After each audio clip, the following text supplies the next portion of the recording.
Actually, I'm rather grateful that you wanted to do this because of course, I fell very ill at the time the book came out. I'm still somewhat hobbled by a pain condition, but at the time it made it impossible for me to do any kind of promotion for the two books that had Mm. come out at that time. So I didn't even get the pleasure of talking about the one I cared about most. So why don't you tell me a bit about yourself, and then we'll use that as an introduction. So, Oh, yeah, sure. Um, yep, Bryn, I'm just a new dad in Australia. Enjoy reading plenty of things in the world of theology, etc. Did a bit of studies in the past, but essentially the short beeline to this one is I just got so sick of reading nonfiction academic works for a while that I was like, jumped on Amazon and bought a lot of fiction one afternoon, and yours was the top one, Prisms Veils. So yeah, thoroughly enjoyed this beautiful little book. vous avez percé mon cœur. Yeah, thank you. How are you feeling, by the way? Have you Uh, recovered? I may never fully recover. Before we began recording this, for those watching, we were discussing the my past year's travails.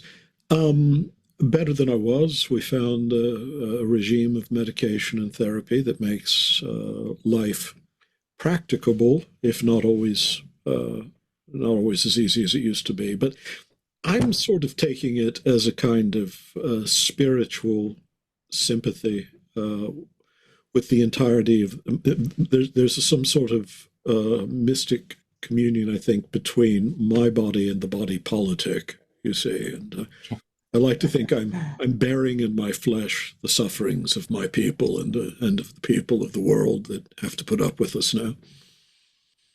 Yeah, definitely. Or in like environmental studies, the indicator species, the more sensitive ones in an environment that will show signs of decay, first of all.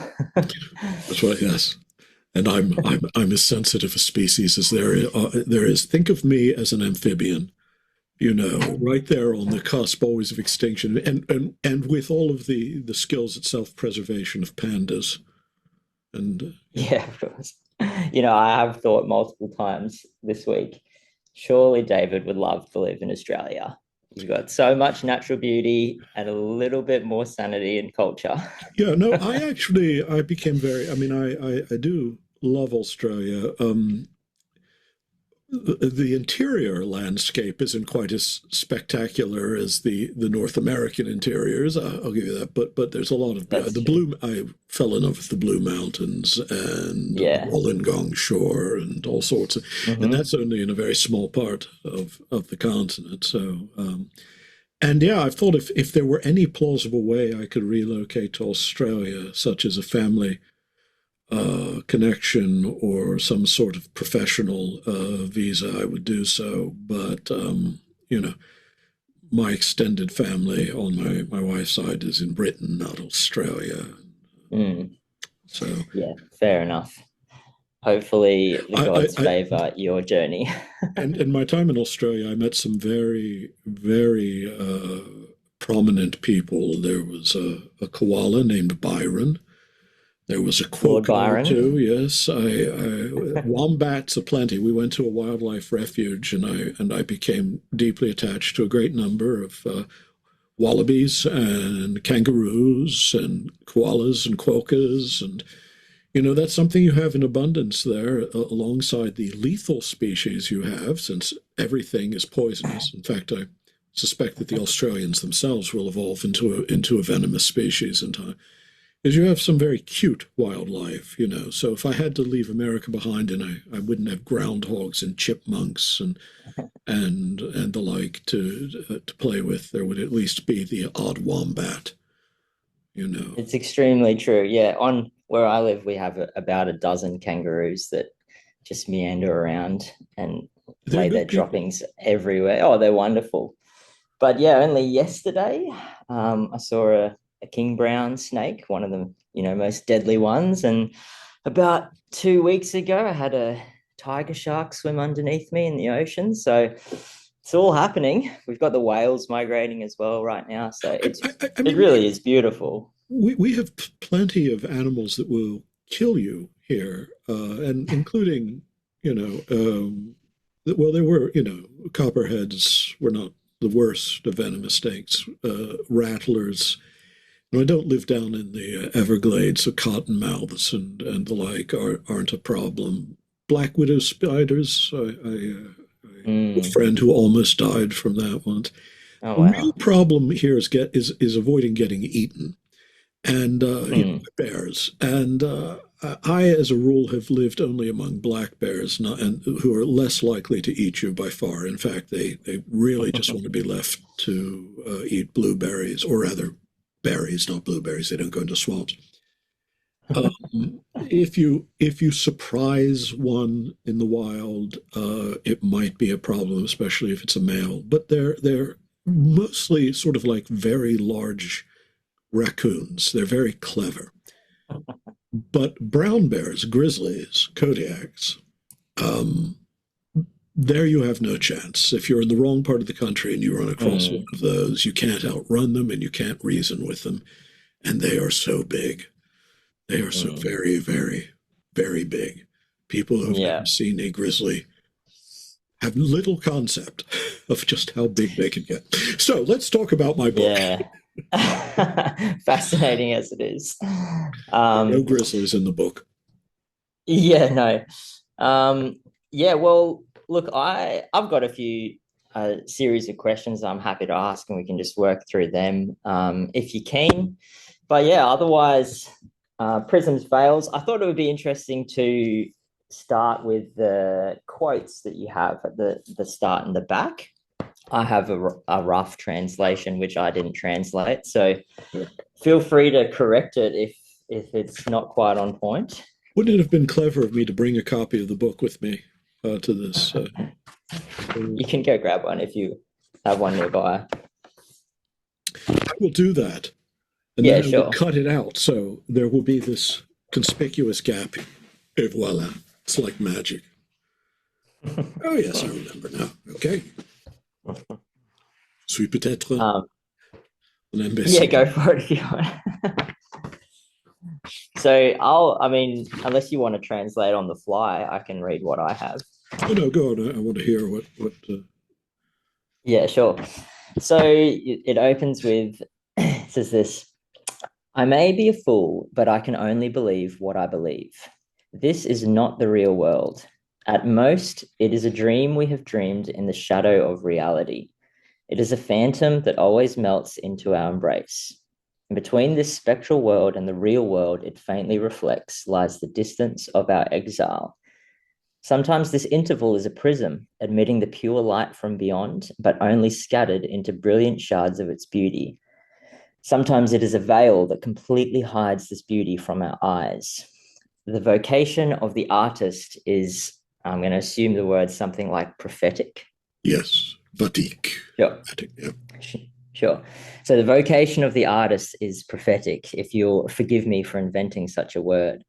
Their vocation is to gather these scattered iridescences to pierce this veil. Can you understand that? And then the closing one at the end of the book continues it on. Picks it up like this. And all shine within one another and through one another, their light blending and refracting, a single light pouring out through all these prisms, slipping through these veils. For there is only one great work that passes through all its marvelous transformations in all the works created by our souls. Close enough? It is, yes. Thanks. Yeah, wonderful. So I assume this is not a real quote, something you've written. Yeah, no, I did. I wrote it in French, partly because I'm a Francophile, but also this character, Aimé Foinpré, there's a sort of in-joke there. He goes back to an old column of mine in which I invented him one day because I had to write a column, and I realized I didn't have anything to write. So instead I invented a fantasiac poet and made up some poems and told Yeah, a right. picaresque story about his love life. But Sure. He's back. yeah, but here he's serious. But part of it is there's a play on words, flan play, which Okay. literally means a field of hay, or but not only hay but bent grass, and if in Old English you would say that is Bentley, which is where my name Oh, comes from. So there you go. Well, my name means hill, as rather unglamorous as this it is is true. in Welsh. Yeah. So Yeah.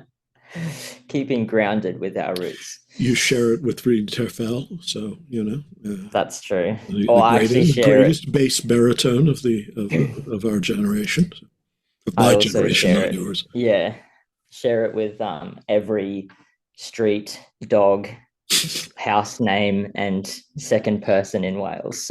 That's um, yeah, so great quote. Well, I think when I first read it, I thought, okay, interesting, it's giving me a vibe. But by the time I'd finished the book and I came back to it, I thought, oh, that perfectly explains the title.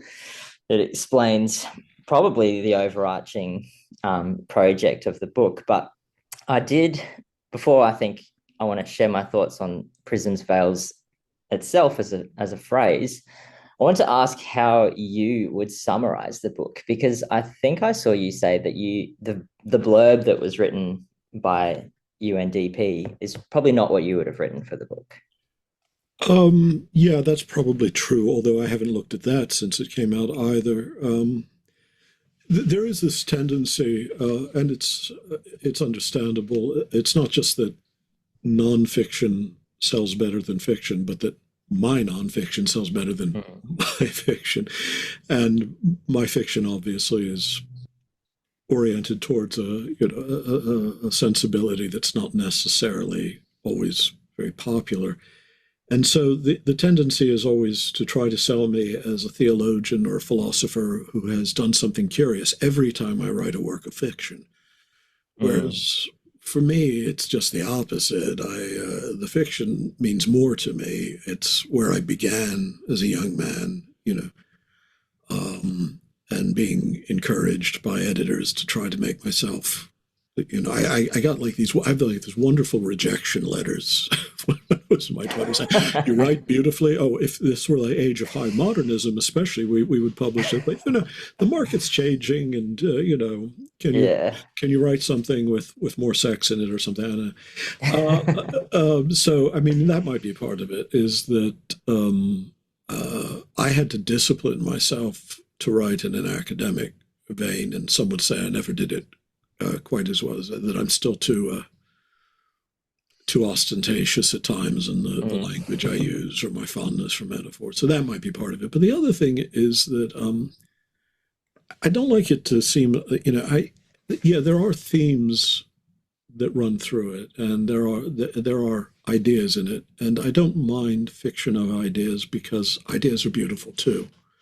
That's why what enchants us about Borges, for instance. It's not his prose so much, which is pure and austere, but not ornamental. None of the excesses in which I would want to indulge. But it's the beauty, it's the intricacy, it's the dreamlike coherence, and yet nonetheless very rigorous ideas in the stories too that are played out. We don't. They're not character developments or things like that. And so I Mm. don't. I don't like the emphasis being put on it as meant to make a point or convey a message as such. That to me is incidental to the aesthetic design. The real Mm. design for me is aesthetic. It's an atmosphere of dreams, Mhm. dislocations, and the thought that in those dreams we do catch. The reason prisms and veils is that sometimes existence that we live is a veil that hides deeper truths from us, perhaps, and then we catch glimpses of them and we break through the veils. But at other times, it really is a prism that in which the light pours through. We still don't see it in Mm. its in its fullness, we couldn't bear that much reality in, Mm. as we are now, but nonetheless, it's beautiful, it's iridescent, it's prismatic. And that's why, and actually, the title goes back to an old essay I was writing on phenomenology years ago that I never wrote. I planned out, but it was just too intricate. It was becoming a book, and I never got back to it, called The Prism and the Veil, in which Mm. these were two different ways of thinking about being within phenomenology. Yep. And then I realized it was the aesthetics of it that appealed to me first, not the philosophical Mm. arguments. Taking a long Yeah, time to answer. sure. No, sure. Like I definitely, yeah, you definitely pick up that there's all sorts of like themes that we can chat about within the book. Obviously, a semi um clear one is going to be like the notion of religion and how that as a thing can be either a prism or a veil. It can either serve as something that does reflect, transcendent beauty to us in a way that we perceive, albeit reduced, but still beautiful. But then other ways, it's a veil that completely, obstructs our vision of the beautiful, but the odd moment here and there. And you can look at that in the sense of a system of thought. You take universalism or double predestination or something, right? One's a prism, one's a thick veil. you take liturgy. There's a nice connection. I like that. Yes.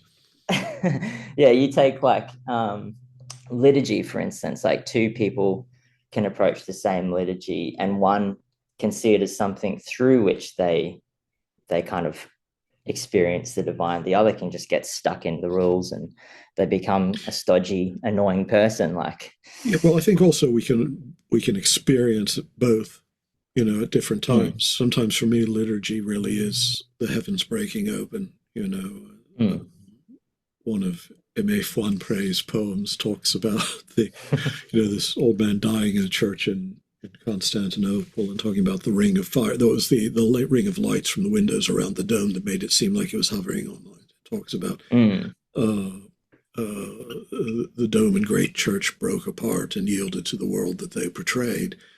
But at other times, the liturgy, for me, does seem like this, you know, all precision and no grace. And I've known mm. priests who have a certain genius for making it feel like that. But also, it has to do with your own comportment to it. Yeah. Sometimes you are in a condition of prayer that you don't even necessarily know you're bringing with you, and sometimes you're Mm. not. Yeah, definitely. And I think even like this, like you were saying before, even though the aesthetic was the goal, like the actual concept itself is remarkably useful when you think of all of creation, because in a sense, all of creation has this capacity to be prism or veil, to be like theophany or to obstruct. Yep. Almost like all the logo and the logos can be a veil, or the end goal of creation being almost as perfect a prismatic refraction into the full spectrum of color as possible is essentially the goal of creation. Um, so how do you see, you've kind of I suppose um, mentioned it before, but how do you see, I suppose, the book in relation to all of your work? Because I think I saw you say somewhere two things. I think in a comment thread, this is probably actually what caught my attention to it, is someone messaged you on Substack saying, oh, I'm new to your work. What's a good place to start? And you said Prisms, Wales. At that time, I hadn't read it. And so I thought, oh, curious. Like, I suppose I thought as well, it's not one of the major, the major theological works. But at the end of it, in your acknowledgements, you say some of the short stories have appeared elsewhere in slightly different form, but you always intended them to be part of this work Yeah. in particular. So is it something you have thought for a long time, like one day I want to write a work that, yeah, pulls together this sense of essentially how you experience reality? Yes, as it happens. Yes. Sure. I don't know why. I even knew which story. Actually, there were ideas for stories at that time that I saw as belonging. It's funny because, as you know, this they're not all the same. Some are first person, some third person, some genuine narrative, some are half essay in a kind of fantastic way. One is even a little drama, a little bit of stage writing. And the original list I had was about 10 stories longer, and I had to winnow it down. But yeah, I would say that this particular volume, there are all sorts of books of fiction I've wanted to find time to write. And the good thing about that is I write what appeals to me. When I'm writing fiction, I write what I want, what I would want to read. And so I don't even really worry if my taste has as much currency as I think it should. I think everyone should have my taste in everything, probably. But, I know that's not true. There are even Yankees fans in the world, which is not true. But yeah, it was. And so the three stories that appeared before were when I finally got around to writing. Well, two of them had been planned. One of them came in a dream. And that was the very first one in the book, The True Helen.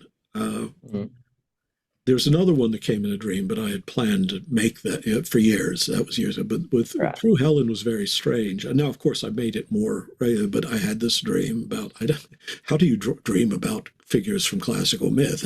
Most people don't have that experience. Maybe I spent so much of my life in the classics. I had this dream about Helen of Troy, and in the dream, Helen of Troy sort of shifted out of place, and it was a dream about Helen and the Helen of Tyre, the prostitute, the sex worker, as we would say today, which I'm not sure that's actually much more dignified a term, but whatever.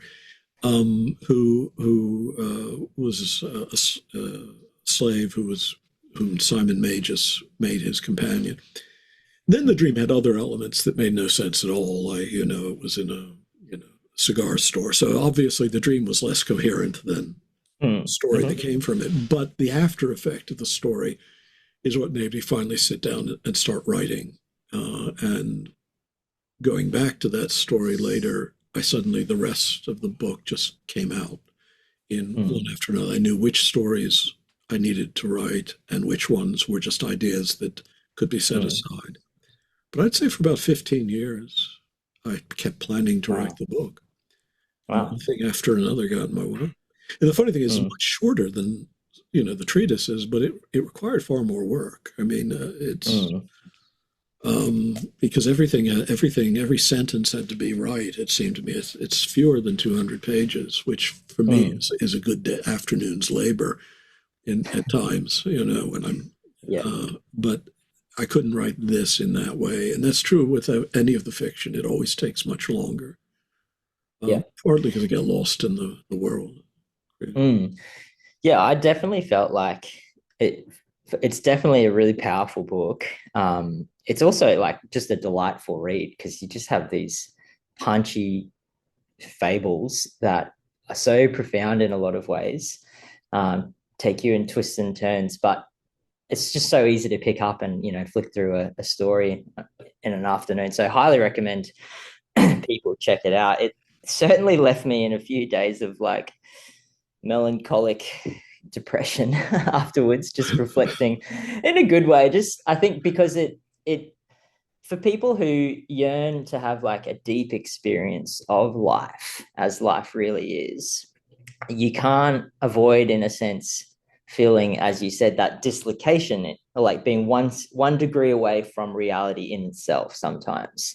And that is creates this yearning, this longing for transcendent beauty, but it's also extremely frustrating the more you press into it and the more you feel like there's nothing else you could do but seek the depths of reality. But it always seems like, except for these odd moments, that it's just beyond grasp. And so that was like, in one sense, it was really helpful because I think indirectly you put into words what that feels like in life.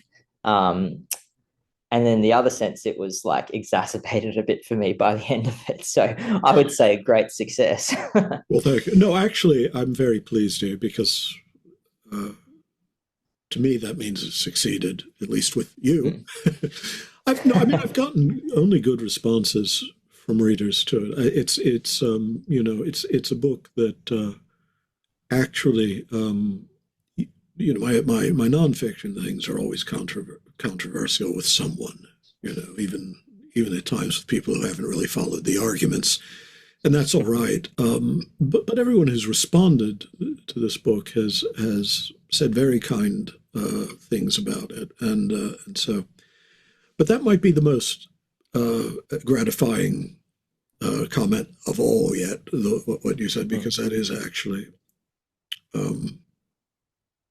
There's an earlier collection of short stories of mine that was much more self-indulgent. I chose the 5 things I'd written that were completely over the top because I figured I'd have no other chance.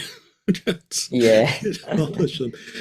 And again, about a person who lives in his dreams. I mean, dreams are a constant theme, and he's haunted by something that also haunts him. I think it's the 3rd story in this book, the one called Twilight.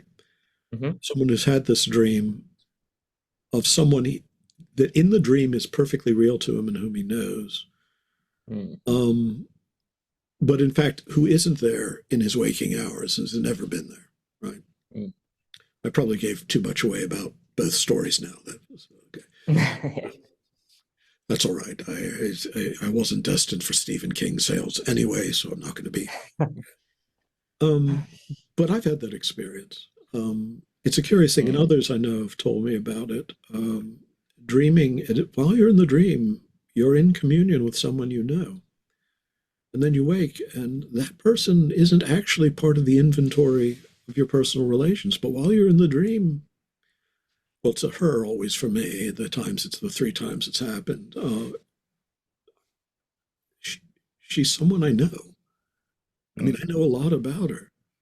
And I don't know her name. And when you wake from a dream like that, I think you do wonder if there's a realm of communion beyond this world that is real, that in some sense, whoever that is, whatever, whether it's an archetypal figure, whether it's a spiritual somebody, whether it's a deferred allegory for somebody real in your life that you've forgotten or that you can't place, that there is a sense that there is more to us already, more to who we are than we're aware of in our waking hours, and that we have a deeper history where that's located. And I think that's part of our placelessness in this world. I don't know if you're familiar with that. It sounds as if you are, but not necessarily that kind of dream, but that kind of feeling. When you suddenly have this sense that, this world is real, don't get me wrong, but it's not the whole of the reality that I know myself to be part of. Yeah, definitely. I do want to just ask a question on that, but before I do it, I thought it might be useful. I know, well, it seems like your book, Roland in Moonlight, was pretty well received as something that almost like half the story dreamlike world and some more of your, the heavy lifting theological stuff. I felt like this book felt very similar to the end of Roland, not in the aesthetic sense of the writing, but in the vision for reality that it offers, of like, because there is the poem of, I think, called Melancholia or Melancholy towards the end of it. Yeah, but then even I just think the way that book finishes, of like this grand survey of all of the beauty in life, from music to nature to like all sorts of stuff. I won't try and account for all sorts of things, but to me, when I read that at the time, it was like, I think it felt like, this is a vision of reality that that does justice to the extent of my human capacity to experience. So often, like, a religious meta narrative doesn't do that, because it will boil down to one or two factors of the human experience, and that might be just like ecstatic experience, or it might be like kind of contemplation and it's very mind restrictive, or it might just be kind of ditching this world and longing for the next, and that's it. But I just felt like, all of that just feels, for someone who experiences the world as in some sense, theophany as well, as like profoundly revealing sacred spiritual beauty that you really just need to, you can't say, oh, that stuff is not as important as God, and you need to focus on this. You really just need to engage in all things. And I think that it's almost like a faithfulness, almost a commitment to experience the world as deeply as possible in all of its facets, feels to me the only correct way to respond to a God who is infinite and the creator and present in all things. So hopefully I'm just selling this book for your listeners. You're also you're saying exactly what I would have wanted you to say if I had scripted this out as as a manifesto of how I see these things. It's which suggests to me either that you're extremely perceptive or that I actually managed to communicate something of what I wanted to communicate. I know this. One of the reasons I find writing theology the least, I mean, there are connections, obviously, because I see the world. When I write philosophy of mind, or I write theology, or if I write about music or literature or baseball, or when I write fiction, obviously it's all part of the mental furniture of the same person. But, for instance, you talked about, we can talk about prism and veil, what shines through, what doesn't. Obviously, my last theological work, The Light of Tabor, takes the transfiguration as the orienting image and the theological axis, not only of the gospel narratives, but of the points I'm trying to make about creation and Christology. Still, it can only do so much, and I don't know, I could just be a person who is cursed with a very diffusive mind, but I find it, I think I'm saying more and I'm understanding more and I'm meaning more when it's not simply a discursive essay, but the use of images, the use of the way the sentences are crafted, the use of the narrative, and letting ideas in. I mean, there are plenty of ideas. One story I like, it isn't even really a story so much as it's the most sort of emulously Borgesian piece, even though, again, the language is different, is one called Pictor Ignotus, which is, I can say it's about something. It's about the nature of consciousness. It might be about God. It might be about why these two things are one and the same thing when you're thinking about them, why you have to. But first and foremost, it's a story about an impossible artifact, which has a kind of magical depth to it. And I find that, to me, those, I don't know how long it is, maybe 12 pages. I think I said more in that than, say, the 500 odd pages of the recent book on the philosophy of mind. As fond as I am of that, at least to my mind, what I wanted to communicate came through, even though I wasn't sitting down with the idea, I'm making this point. I don't like any fiction that's for making a point. That's not, I don't think, what the arts should do. But again, as I say, ideas are part of the aesthetic and intellectual architecture of everything that one does. So. Yeah, definitely. Yeah, I think a lot of like your other books, I think they can themselves obviously be considered prisms, as it were, right? You're presenting a picture of God, religion, theology that is not obscuring the beauty of the divine. It's like making it. Yeah, I definitely think so. But they feel like, as you're saying, like that type of writing and discourse, to me, it feels a bit like sheet music, and something like this, or your other fiction like Kenagaya, Roland, that it feels like that's what it sounds like. That's what the music sounds like, in a sense of the vision of life that I think you get across all of your different works. So yeah, had a question though.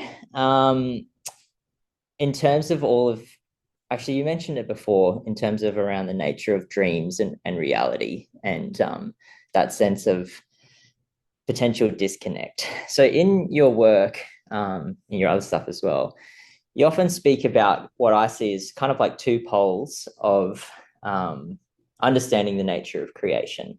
You've got a lot about the monistic view of God and creation being one, albeit omitting the modal distinction between creation and God, which gives you like that very panentheistic sense of God, or as you know, Colossians would say, Christ who is and is in all things. But on the other hand, there's the feel of what I think you would describe as the Gnostic sensibility of creation, which is that this world is actually very much like a highly reduced form of creation that's kind of degraded far from what is a far more immediate, as it might be, creation that demonstrates God directly. I think I can hold those two together, but I'd love to hear how you hold them together, and whether you see the Gnostic sensibility as almost like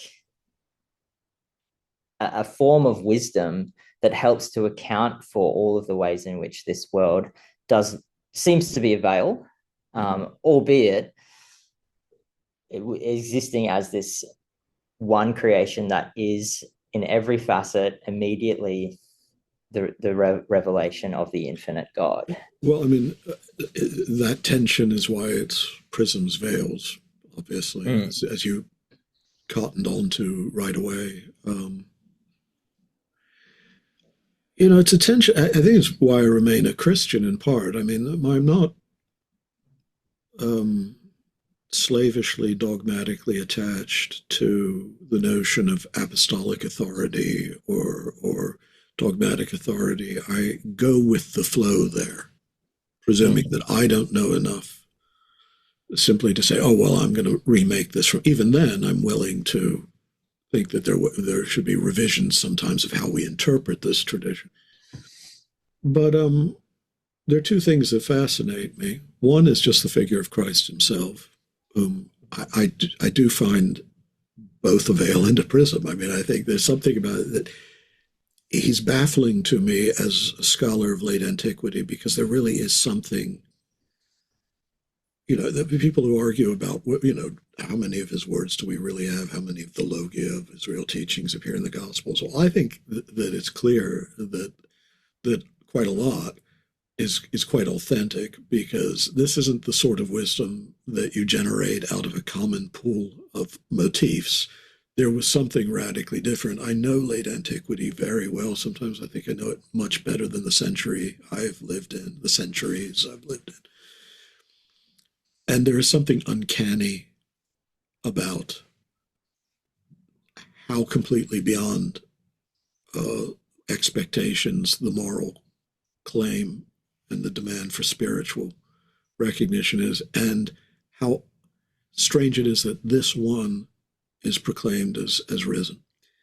The other thing, though, is that New Testament tension between just these things. On the one hand, a real love of creation. You know, when we were talking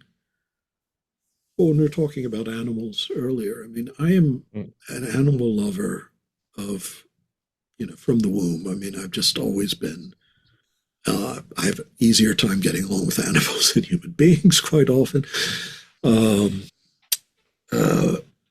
But I love it, you know, the world, the beauty of the world always, I mean, it astonishes me, not just natural beauty, but all the ways in which we contribute to the arts, the way in which they make visible a deep glory and splendor in things. And yet at the same time, you know, this is a world in which children die of cancer, in which cruelty triumphs over love with remarkable regularity. And you see that it's in Paul. On the one hand, Paul talks about the powers on high that cut us off from God.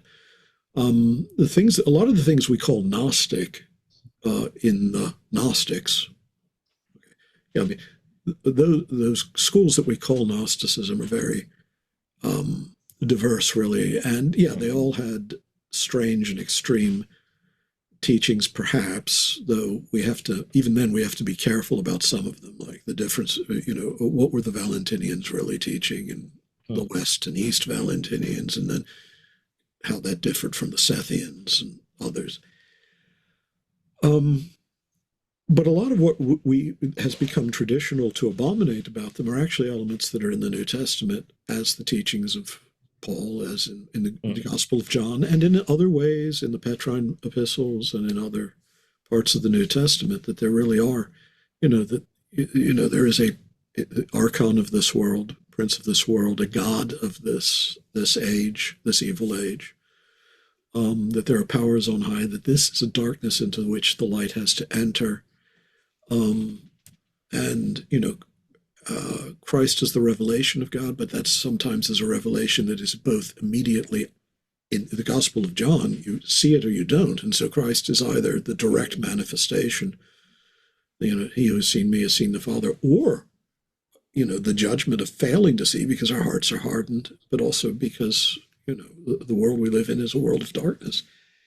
And that's my experience of reality. And so the New Testament immediately, just before we get to the intellectual level, at an affective, at an aesthetic, at a psychological level, makes sense to me. But I agree with you. You can hold these things together. I mean, I believe fallenness is something that, even if we can't understand it in an etiological sense, if we can't say, well, what was it really like? All we have is the allegory that we have made, or that some people have mistaken for a history, about the story of Eden. And even that, in its original writing, was just a pretty typical sort of Mesopotamian fairy tale about how the gods had a magic garden, and it's that part of the world. They didn't really love their gods so much, but instead something more came of it. Judaism emerged from that world with this incredible prophetic tradition that sets it increasingly apart. And then Judaism and Christianity of late antiquity, takes us into a different world. But that's, if you look at what they're making of it, it's still never, for either tradition, becomes an actual etiology of fallenness. There's just this that somewhere, and in fact, like the fall of the angels in the intertestamental period, and among early Christians like Justin, isn't a pre-cosmic fall. It has to do with Genesis 6, the angels, the daughters of men, or the sons of God. Really, I mean, originally it's the sons of El. So, it's not. They're not even angels. They're just. We know that fallenness. We experience it, and something I think that when we experience it, and when we see that it's not all we are in the moments of love we have for one another and for other things, in the capacity for love that exceeds any practical calculation, in the revelations and the arts, in experience of prayer and of these moments of mystical awakening, we know that that fallenness is not the truth about us. It's a truth about our condition and about the condition of the world. And so the two mistakes I think we can make is to dismiss the Gnostic sensibility altogether. This is my great complaint against Hegel, unlike my friend Cyril O'Regan, who sees who sees sort of like the Hegelian tradition as Gnostic. I see it as just the opposite. I see it as actually what happens. My problems with the Hegelian tradition, apart from a few metaphysical complaints, but is I see that interval of the Gnostic disappear, and at that point, Hegel, in a much more mythological sense, Jakob Boehme before him, simply has to collapse the real distinction between good and evil into a probative process. And to me, that is the line of despair. I just couldn't get past that. And so that Gnostic sense that this, there really is a prince of this world, there really is a God of this age, that this sense of dissatisfaction and even despair and even at times rebellious hatred towards the fashion of the world is a necessary prophetic and moral and mystical truth. And yet it's so beautiful. and it's so worthy of love. And our capacity to love it says there's something truer still, both about the world and about us. And so, yeah, I mean, holding those two things together to me is the whole struggle. It's the whole intellectual and artistic and personal struggle. Yeah, definitely. I think it is like remarkably useful that, because of that very thing, like the sense of the brokenness of the world, that really when you press into it, it becomes like the spiritual obligation to refuse it, to rebel against this structure of the world. Yeah. I think maybe in Doors of the Sea, you talk about how the cross, like the death and resurrection of Christ, is in a lot of ways God's no to the world, and just saying that the way things are is not the intention of God, but that itself just like speaks to a deeper and more original and more enduring yes to existence itself. And I think we are definitely, if you're really trying to be sensitive to how life is, not just living in your own bubble, you have to have moments of just like awe and then moments of rage. Like it seems the only spiritually healthy response to life, is to want to rebel. I think at times, I think that when I think about those two, they're useful, like you're saying, they're not, we don't know the literal events of what the myth seems to indicate, in that sense of why are we fallen, and what might have been before, or anything like that.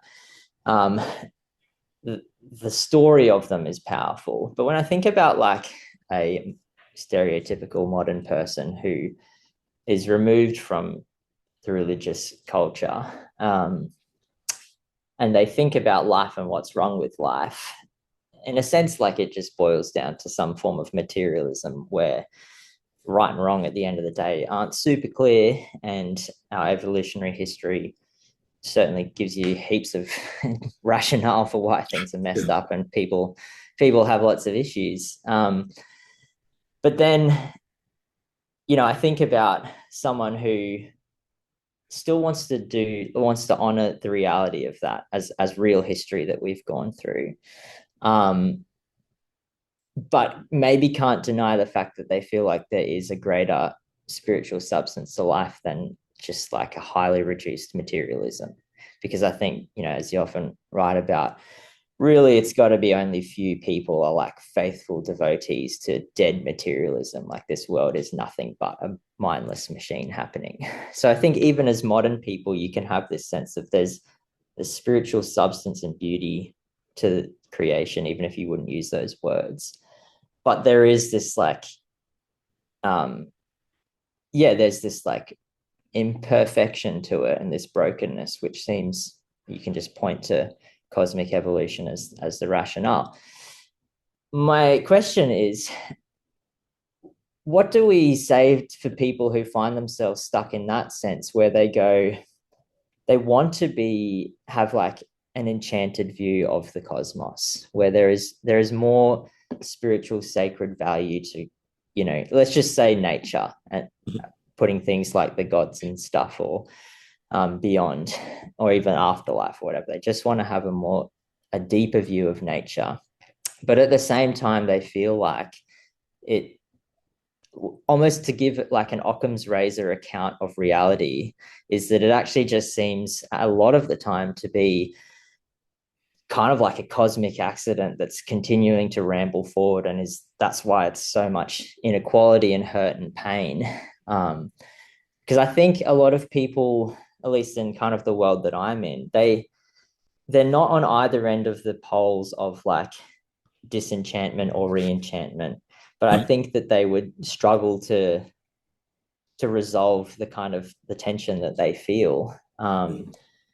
What would you say to a person like that? Because I assume that would be many modern people who can't quite jump on board with like full enchantment, but also wouldn't jump on board with full disenchantment, and they're kind of like in the middle somewhere. Sorry if that's not a clear question.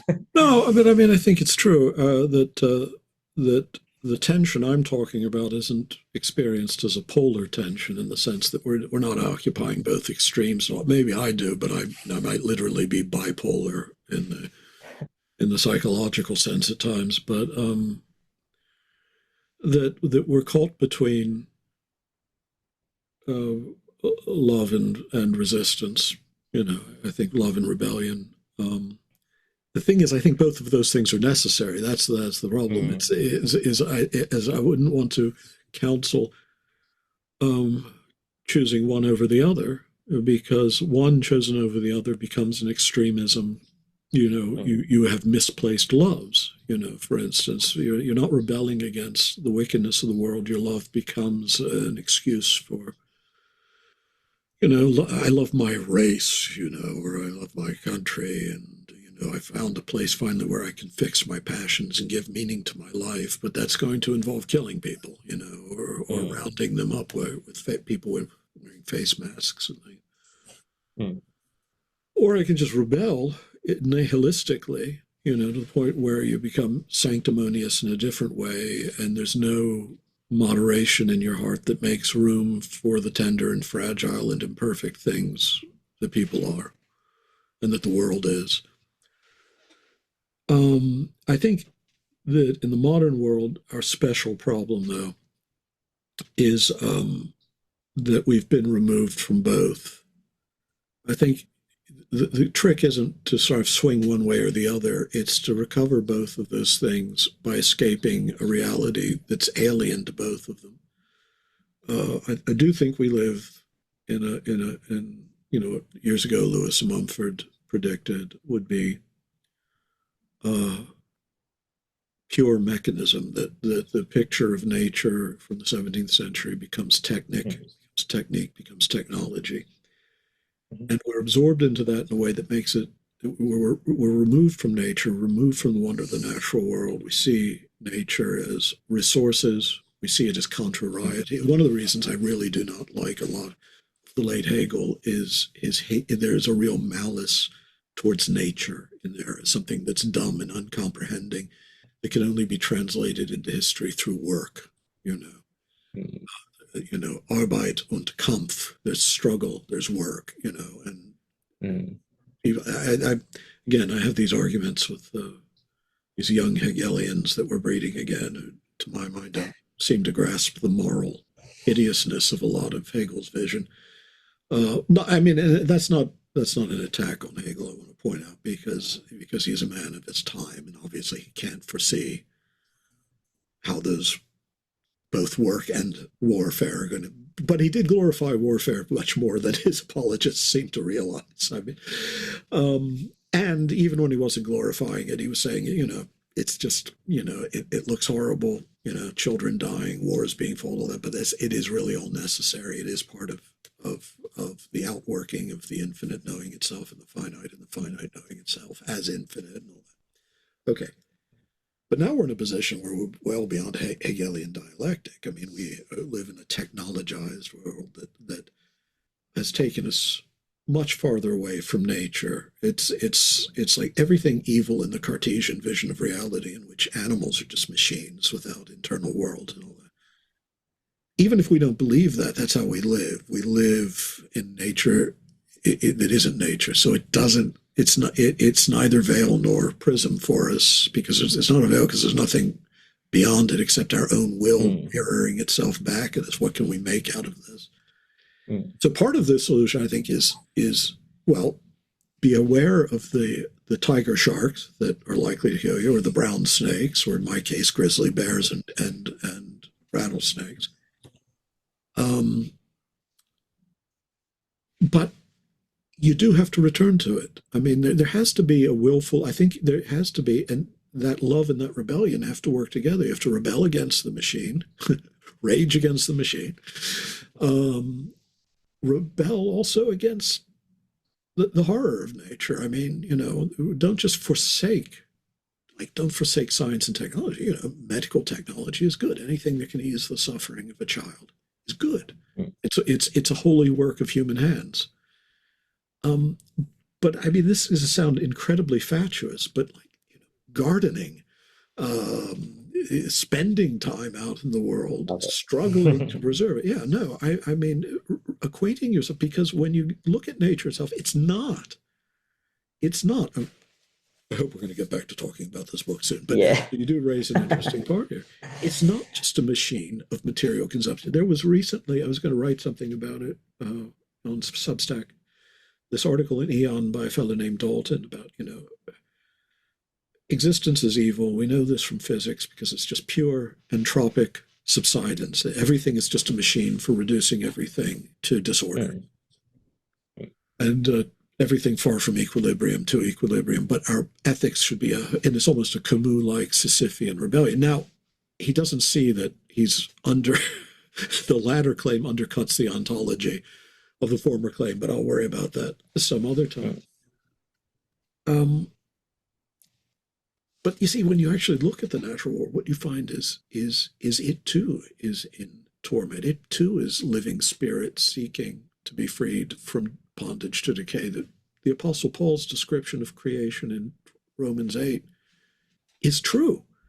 I was talking about quokkas and koalas and some of the other really delightful individuals I met in Australia. I even met some bipedal individuals I liked, but for the most part, the people I really found, easy to understand were the koalas and the quokkas and the wallabies and the kangaroos and they're bipeds too, really, I guess. And wombats. I didn't realize how ridiculously cute wombats could be. Especially the one at the nature reserve that would roll over so you could rub its stomach. Yeah, tears in my eyes. But also, look at evolutionary history. The Darwinian algorithm is not universal. Yeah, it's there, but they're also, the cause of evolution has been advanced by selflessness as well, not just selfish genes, but selfless organisms, by kindness, by love, by community. Animals that adopt animals from other species. There's no, genetic preservation. And it's not just a mistake in the equipment, because an animal doesn't have any equipment. It's a living being. It's a living self, even. And when we look at the intricate structures of intentional agency in nature and how it creates things, creates diversity, creates beauty, I often think that, I love Vladimir Nabokov, even though I understand why some people can find him infuriating. But one of the things I loved about him was that as a naturalist, he was a 19th century naturalist, basically living in the 20th century, who saw a sort of mysterious creativity and beauty, and this touch of Russian Silver Age mysticism in him too, that he would never have acknowledged, but it's definitely there. The creativity, the artistry of nature, the thing that nature does things for the sake of beauty and for the sake of love, just as much as it does things for the sake of eating you. And so, I mean, I think that if we could detach ourselves from our screens, from our smartphones, but also we spent 400 years converting first our world and then ourselves into machines, into a machine, a single machine of production and consumption and ultimately devastation. And yeah, it's going to leave us poised in that place, neither enchantment nor disenchantment, not total disenchantment, but what we allow to enchant us now are the things the market wants to sell us. So I don't have any better advice than that. Now, I think prayer, spiritual contemplation, turning to nature, turning to the arts, but also turning to God, because I believe that that's a real thing, that you turning to God, you actually encounter the source of things. But yeah. Well, I was going to ask, and I think in some ways, hopefully this is a bit of a step transition back into the book, in terms of what it means to experience God, the lovely book that we have here, is you might not have intended this with the book, but to me, it could almost serve as a manifesto for spiritually alive living in our day and age. And that's this encouragement to cultivate a contemplative kind of way of experiencing life, to like tap out of the things that are pure veils, like, you know, the algorithm and scrolling on your phone till you have no soul. But seeking to, yeah, just kind of have that kind of spiritual perception in your heart that sees all things as potential prisms, and then to also position yourself into a way that catches the light, as it were, from the prism in the best way. And what I wanted to ask essentially is, like, when you think of experiencing God, do you think of it as something that can be direct, or and mediated through prisms, or is it purely something that's experienced through the prisms of creation, because God is infinite and inaccessible? Yeah, it's a yeah. I don't know if I've ever thought about it. To be honest, I should have thought about it. And you think it's an obvious question. I mean, I don't believe. I mean, there's I think this fake distinction that's been made by Orthodox polemicists over the past century about polemism, united by energies, and so the idea of the beatific vision is this kind of nonsensical. First of all, Neopolymism is, I don't even know if it's really polemos, but if it is, then polemos doesn't come out very well in that because it's a philosophically inept tradition. But it's also essentially missed the point. If you go to someone like Gregory of Nyssa or Maximus or the great church fathers who actually wrote about the infinity of God and our relation to it, for us, everything is always mediated. It's true, but that mediation is through the Holy Spirit. So it's the direct presence of God at the same time, quickening us into an ever greater apprehension. And so, yeah, we can never comprehend the infinite. Even Thomas Aquinas says this when he talks about the beatific vision. He never gives the notion. He makes there's a huge distinction between the knowing God in the sense of experiencing directly the light of the superessential Godhead, and comprehending it, which he says is absolutely impossible. That's not. And the same thing, you find that in Maximus as well. We'll never have an episteme of the Godhead in the sense that we have an intellect that can comprehend the infinite. In fact, that would not be bliss, would it? It would be rather disappointing. I'm bigger than God. Now what? I've exhausted God. What else do I do? But gnosis, gnosis, he says, we rush into this embrace of a gnosis beyond understanding. And yeah, I think in this life, the media of that experience, the prisms are a little cloudier, they're a little more diffuse, but they allow a lot of light through, and I just take it for granted that there's a continuity there. It's not mediated or direct. It's the direct by way of ever greater mediation, or ever more luminous, ever more diaphanous, ever more transfigured mediation. Yeah, definitely. Like, it's almost like, yeah, creation is the prisms where the glass is increasing in its purity, so the refraction is more precise or something. In some sense, I said this to a friend actually, trying to explain what the book is about. I said, to me, the byline that summarized it well was almost, punning on your book, The Experience of God, being consciousness and bliss. It felt like in a lot of ways this book could have been called, as a joke, like The Experience of God, creaturely being consciousness and bliss in some ways, or the experience of life or something like that, because it felt to me like, oh, you go. No, go. It felt like what I'm curious to hear. Well, I was just doing that. That's very interesting, but I'm not ready to reply. Yeah, I think through your work, particularly, like You Are Gods, talking about God as the ground of being, the infinite, to me, like, it really helps me again make sense of the spiritual aliveness of creation, but the inability a lot of the time, almost all of the time probably, to feel like you have some form of direct encounter with God.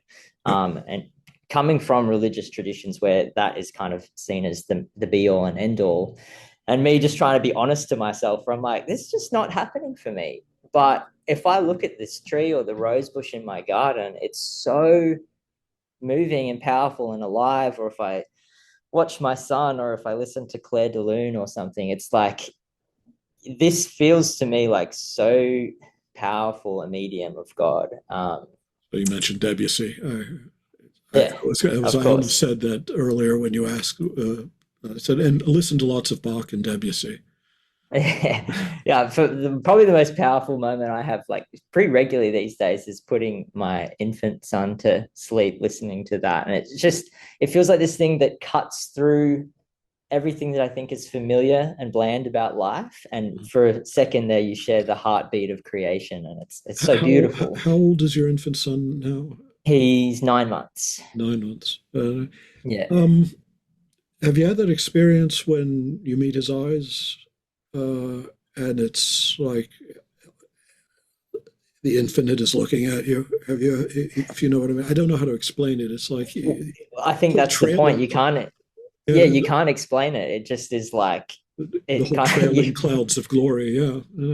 Yeah, definitely. And I mean, some people spontaneously have that ability with all children, but when you're a parent, that overwhelms you. I mean, I think there's an experience of the transcendent with it, because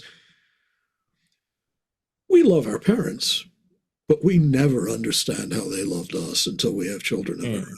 And when you discover this capacity in yourself that seems supernatural, I mean, there's no question you'd walk through fire with, there's just not, anything for that child. And the power of that love, you can say this, that you can reduce this to some pre-conscious, I would almost say appetite, but you can't even say that if you're denying intentionality, some sort of genetic imperative and all. It's nonsense. Rationales don't exist at the level of the genes. They may exist at the level of the cells, but even then, those are cooperative forms of intentional engineering. Where there is consciousness, where there is someone who's actually experiencing something, is here in us. And that love exceeds logic. It exceeds natural capacity as we've understood it to that moment. And so that right there within the natural shape of experience is already this transcendent experience that should be apprising us that there is more.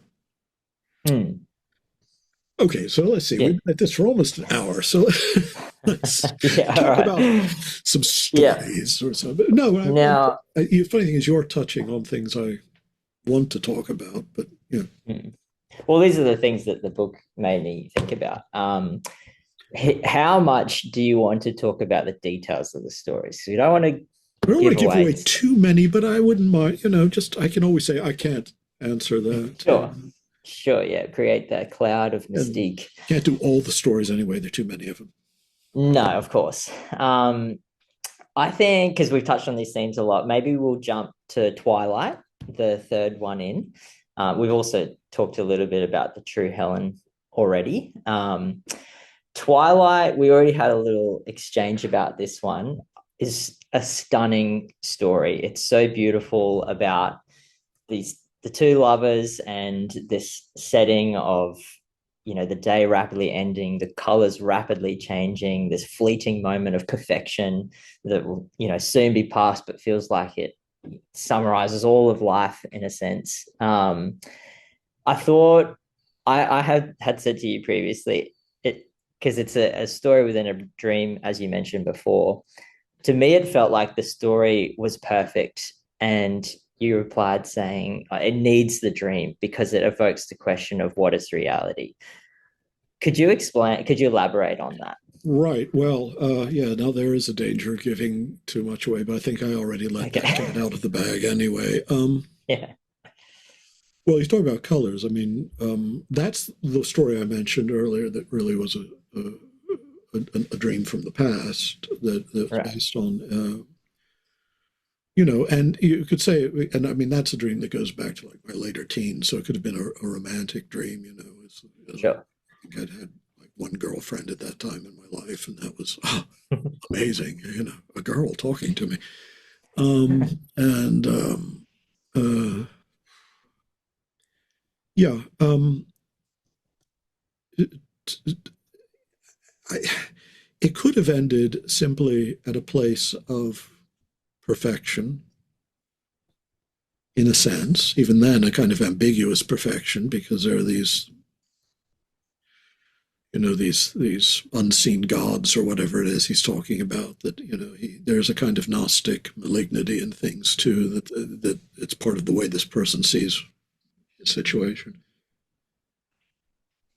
But you see, I do believe in that perfection, but I know that perfection isn't found in this world quite like that. We experience moments of it. I mean, another experience of transcendence is when you fall in love. When it's you don't expect it to be as consuming as it is. And when you're young, and that love that you feel for the first woman or man in your life is. I remember an old Leonard Bernstein trying to explain to his students how to understand Mahler. It was the eighth, which is, but he says, there comes this moment when you're a young man and you want to fall on the earth and embrace the whole world. You wish you could take the whole world into your embrace, and you feel that when you're young and in love. Sometimes, as embracing her, I feel like I'm embracing everything, and I can't get my but it's also, it's just a fact about life too. It's a promise about a reality that shows itself in the world, but doesn't win the world yet. And I don't think. I mean, I couldn't have been. It wouldn't. I mean, to me, the experience of having had the dream and knowing it was a dream, and becoming aware that it was a dream when I had forgotten it and entered into a different world in my sleep. Because I don't think that when we're dreaming, we know we're dreaming. I can never really determine for myself. Sometimes I think we do, sometimes I think we don't. And I'm not a person who's regularly had lucid dreaming thought where you really can't tell the difference between whether you're awake or not. I know some people, I know one person who's had that experience. But the dream is very real when you're in it. And something that is a real bereavement to be parted from when you're not in it. And the question for me then is, is that world that we glimpse in our dreams or in our art, how real is it? Is it real? Perhaps it's more real than the world we know. So without that disjunction, the story wouldn't have had any emotional, it wouldn't have had aesthetic meaning for me in a sense. For one thing, there's kind of a Wizard of Oz effect in it, in that if you look, the description is all in black and white. I don't normally dream in black and white, but the dream this was based on was, and a lot of people do. And then you shift into a world of color. Yeah, it wouldn't, I don't know. I mean, it's hard to step out of something you've written because you write it the way you conceive of it and how you want it to go. But I'm not sure, if what the effect would have been had it stopped there. Well, it definitely has it starts off with that sense around like these malignant, distant, uncaring gods that end up essentially the fabricators of the prism that he feels he's taken back into, which happens to be this life. That wouldn't be resolved if he didn't kind of like tie it off with the dream, I think. But yeah, on that one, I thought again, because as we're saying in this conversation, it's not going to either extremes on these poles, but keeping them pragmatically in tension for when it's helpful. I found in that story what was really interesting is in the dream when it gets to the when it closes, gets to the climax, is that it says something around this carnal refuge providing more comfort than all of the sordid promises and consolations that religion ever could, or something like that. And for me, this was actually a theme that came up in the book a lot. It was the elevating of the human sensual experience, and using sense there to talk about all the senses. But I felt as though often in kind of, I guess, like religious discourse, the human sensual experience is seen as a good, but a good that is kind of like fulfilled only when it's passed through towards a kind of higher contemplation of God. And I felt, I was just going to say, it's not just religious. Well, of course, that's part of the Western philosophical tradition too. Of course, the symposium, you talk about the beauty of bodies, but really it's the supersensible beauty that you want to move away from bodies to that. Sure. But I felt like change though with an incarnate God, right? I mean, with the way it should change our orientation somehow. But anyway, go on. Yeah, well, definitely. That's what I think this book really, at times it feels like it elevates them to of equal importance. But I think almost in a story like this, it almost feels like it's intending to flip the tables and say, like, if you're seeking to escape this life by passing through it to something greater, you are missing it. And there is something that is, almost like this spiritual vocation and calling to engage as deeply as embodiedly possible in the things of life. And it was probably one of the clearest themes to me that I liked the most in the book. I'm not sure if you wanted to say anything on that. No, again, it's very astute. I mean, as I said, it's nice talking to you because it makes me think that I actually succeeded. I am, first of all, I mean, religion as such, I mean, to me, that it's a neutral value. I mean, religion is quite evil, quite beautiful, quite good, quite horrid. It's like humanity itself.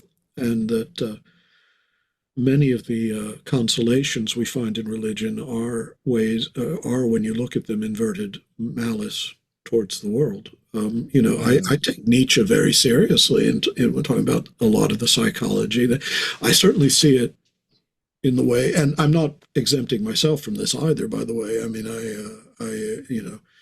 I've had my periods of sort of religious reactionaryism where I just say, everything is depraved. There's no more when I was young. When you're young, you're an absolutist. As you age, you begin seeing the frayed edges of things more clearly. You can't see anything else more clearly because your eyes are going. But I mean, I think there are a lot of religion, when it becomes something that says that the transcendent isn't present in the carnal. I'm not talking about the pornographic, obviously. I mean, there is sex in the book in various of the stories, but there's no pornography. I don't go into details of any kind. I've always thought that was incredibly ineffective anyway. I've never known anyone who wrote well about sex. John Updike always had a sex scene in every novel, and it was agonizing to read because it's just not something that works unless you're a supreme artist, I suppose. But anyway, the notion that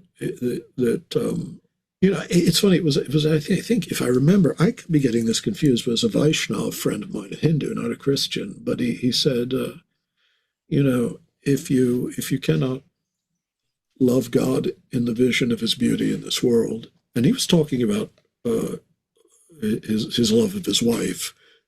And he was sort of like being a householder and having children, very sort of traditional Hindu values.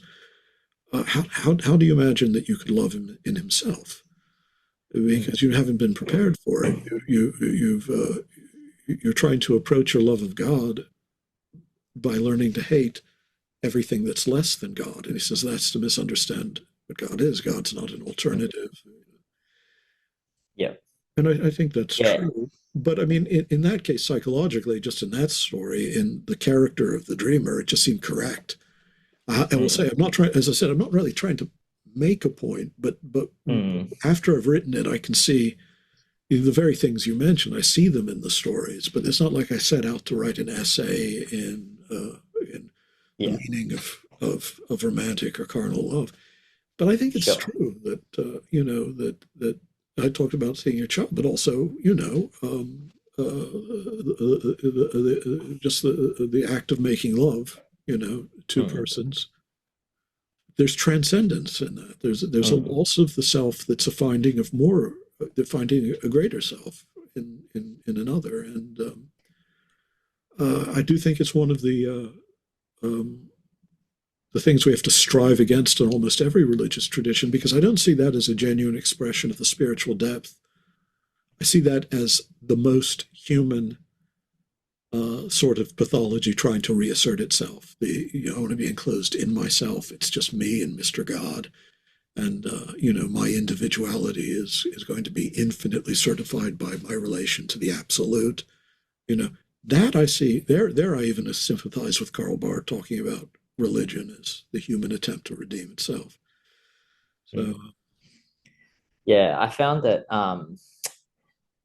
I think, like you're saying, that the sexuality theme, I miss we talked about this previously, but there a lot of times there felt like a bit of a pessimism towards something like monogamy, but it seemed like that served as quite a powerful analogy for how essentially like we keep talking about religion. There's so many other themes in this, but it feels like there are a lot of ways in which what marriage does to sexual desire in terms of like seeks to contain it in a context, right? Which objectively is a good, but as an analogy in this book, it feels like it's saying this is what all sorts of things can do to transcendent beauty by trying to contain and control them. For instance, like a religion might be severely dogmatic because they've got the the form of beauty in these points and there's no way outside of it type thing. It felt like that was quite a powerful critique of the ways in which we try and control beauty. well, I don't want people to think I've written a treatise on the holiness of polyamory. No. you know, no, well, because it's so easy to misconstrue these things. I mean, I've Sure. been monogamously married for 37 years now. I think 37. Yeah, that's right, 37. Gosh, Yeah. I'm getting Nice. old. My wife isn't. I'm getting old. Somehow, 37 years pass. I got old. She just stayed the same. But I think that a pessimism towards our ability always to receive the gift that these things give us and to turn them into arid forms. I think that's true. How we practice religion, how we practice the arts, how we practice love, Mm. and but you know, in Twilight, the fellow there, he's totally monogamous. This is the woman he loves. It's Yeah. just unfortunately that's Yeah. Yeah, it's honestly, it's a great. I found it was really tasteful inclusion in all of the stories. That really does make you think because, like, sexuality is no small part of the human experience, nor is it a small part of human society, right? It's like I think, again, to avoid deeply engaging with the meaning, the spiritual value of it beyond just like the sordid rules of purity, culture, religion is like you need to do that to live healthily. Um, on the religion topic, jumping to the next one, unless you want to say no, something no, there. we have to move along Yeah, here. We have to move. I know we Time do. is We short. do. We've already missed the first four innings of the Yes.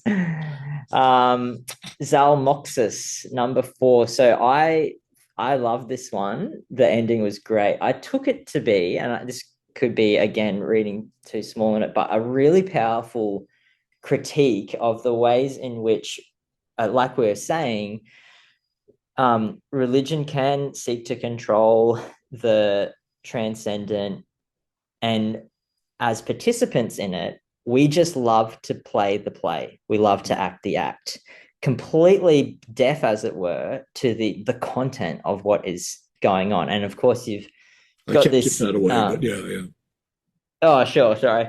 um, but we anyone like who's experienced going to Christian culture, they can go there and think, oh, how good is this, and be completely deaf to the undertones of the story that actually this is a cruel game where most people are going to hell. But God's love, and how good is this? Or like you go and hear a sermon on sell all your possessions and give to the poor, and you think, oh, challenging, and afterwards you're like, oh yeah, we got a really good deal on our $1 million mortgage. Or it's like there's just this bizarre disconnect at times. And yeah, it's Well, the you got the black humor in the story. oh, it was brilliant. And without giving much away, I felt like there was this subtle thing that really actually challenged those of us who do that. That what is being sacrificed potentially in this act that we act is children. Hmm. I'm not sure if that was, but I No, felt like but when we it's true. And again, I've written about that in the introduction to the paperback version of That All Shall Be Saved. Again, I don't want to give too much of the plot away. I'll say this, that last paragraph in that story, I briefly withdrew from the story because I started worrying, well, this isn't historically very plausible because, Thrace was under Roman control and there were Roman law. And then I realized it was my nephew, Addison, writes under the name Addison Zeller. He's quite a talented writer, more than talented writer in his own right. He advised me to put it back in, and I knew I was going to anyway. But he sort of gave me permission. I worry too much about it was because as I say, I know the late antique world, and so I was suddenly getting hung up on something totally unimportant. But yeah, no, I mean, as I say, you got the grim humor in a sense. That's not it's not a comic story, but there is but this goes like what you're saying before is that you have in your New Testament the forward and or the intro and the appendices as well. Sorry, you might hear the lawnmower now, but that's okay. Australia on a Saturday morning, as you said. The one sacred ritual we retain. It's like that scene in A Wrinkle in Time in which everyone is doing exactly the same thing in their lawns simultaneously. Sorry, I've been married to an English woman for 37 years. Simultaneously. Yeah. So I was saying, in your New Testament and elsewhere, you talk about this disconnect between what the New Testament teaches and the version of Christianity that's just been rebranded and is far more digestible. And it's really powerful. Like I remember reading that stuff and thinking, wow, that's deeply going to change the way that I think I perceive the play of church. But it's this story, it's when it's put in a fable form of something that you have no association with, and then you hear the ending, it hits so well, potentially more effective than the context that you are familiar with, because your familiarity with it like dulls your perception in a sense. All power to the fable, essentially. All right, next one. So I don't have probably the best pronunciation, but dramatis personae. Is that how you say it? Dramatis personae, dramatis personae, sure. If you want to be ecclesiastical about it, yeah. Well, that was the Australian take on it. There are two stories with that title. It's a dialogue between a man and a woman who are rangers. Yeah. Yes. Well, first of all, is there a connection between the two? Yes, but if I tell you what it is, that would be cheating. Okay, that is cheating. I will ponder it some more. The first one, which is cool, is a discussion between two script writers, how they would, I think it says, we know the ending, but how are we going to tell the story? And each kind of represents, to me, it seemed like one represented what happens if you were to prioritize out of the transcendental's goodness, and the other one seemed to prioritize beauty, and how that orientation affects the way you view the characters. And I Well, thought, like, you got it in one. oh, there we go. I didn't, when I was reading it, yeah, I mean, the critique is if you're prioritizing beauty, your characters slip back one degree and they become incidental. They become essentially the brush strokes that are the moments of showing forth a theme of beauty. Whereas to prioritize goodness, it's the individual acts of the character that matter more than whether or not they serve as a type of a theme. And what I found was really cool about that is that, like, I'd never really considered how something like Calvinism is an attempt. Sorry, I'm beginning to perceive a theme here in your quest, but That's back a bit of religious history for me many years back, but that is an attempt to prioritize beauty as the center of an entire theological system, in the sense it all comes down to this opportunity for the glory of God to be demonstrated. And who really cares, like, the individuals that either serve to show forth goodness or horror? Of course, that's the complete opposite of beauty. Like, it's a horrible scheme, but I'd never really considered how that essentially is the orientation of it. Whereas I think, it's a funny thing. I've had Calvinists say that to me. It's funny. I wasn't thinking Calvinism when I read the story. I was just thinking in a more general sense. But I've had them say it's very beautiful, and it's true. When you read Calvin himself, you can see a kind of sublime attractiveness that I guess you could call beauty. He's certainly a beautiful writer. And book one of the Institutes is very beautiful. He was a master of prose. And he could describe the glory of God in creation, and it bring tears to your eyes. And yet it's fundamentally hideous precisely because it's a soulless beauty to me at the end of the day. Calvinism, the good beyond being, has no... even, in his commentaries on the Johannine epistles, God isn't love except to the elect, So this isn't even an ontological name. God, this isn't one of the names of God. This is a name of a particular effect of his action towards a select company. Yeah, interesting.